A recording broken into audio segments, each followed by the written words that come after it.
Good morning, Hope Church. Welcome to today's Bible devotional. My name's Andrew. I'm part of the Hope Downham congregation.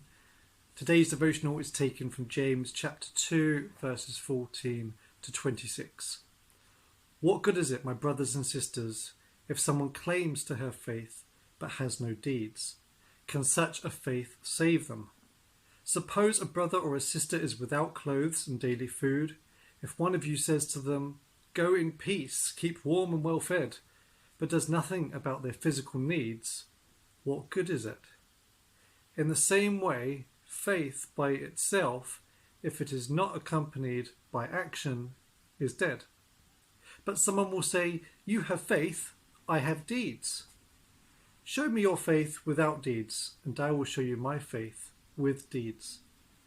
You believe that there is one God. Good. Even the demons believe that, and they shudder. You foolish person, do you want evidence that faith without deeds is useless? Was not our father Abraham considered righteous for what he did when he offered his son Isaac on the altar? You see that his faith and his actions were working together, and his faith was made complete by what he did. And the scripture was fulfilled that says, Abraham believed God, and it was credited to him as righteousness, and he was called God's friend. You see that a person is considered righteous by what they do and not by faith alone.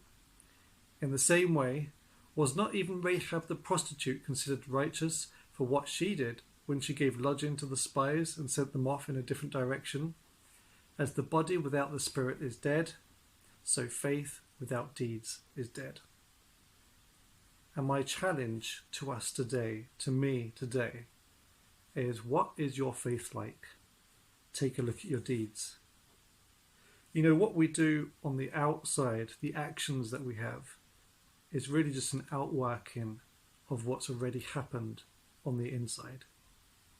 See, saving faith in Jesus, it's never something that's quiet. It's never something that's on its own. It's never an internal thing.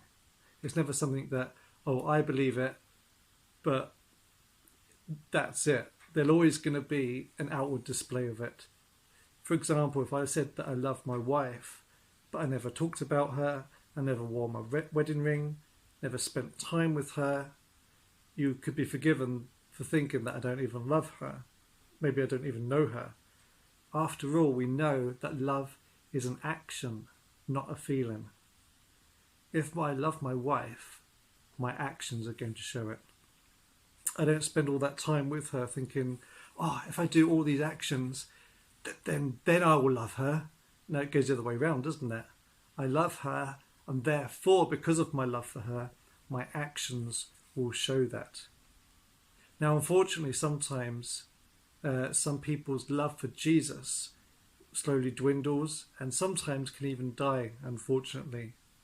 And this can be why they don't have any outward works, because they've lost their love for God, not that they've lost their salvation.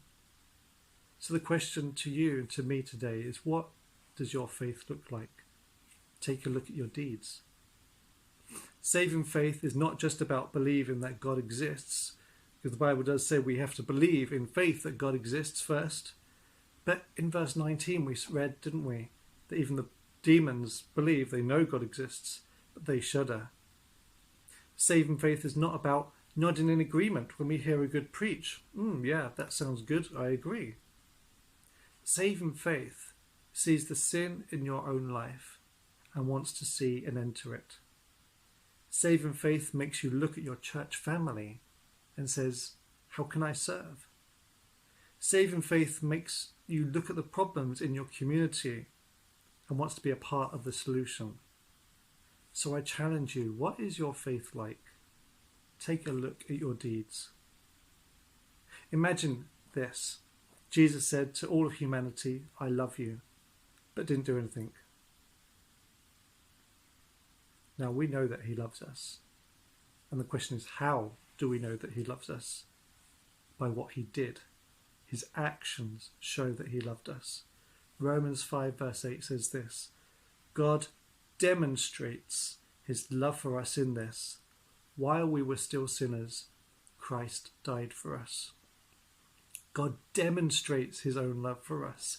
He put it into action. He put it into practice. His love for us was demonstrated. Now we know our salvation is not by works. That is a gift of God, which is why Jesus went on the cross. If we could earn it ourselves, then there was no point of Jesus' sacrifice. But our faith will naturally lead to works. So I ask you again for today, think about this. What is your faith like? Take a look at your deeds.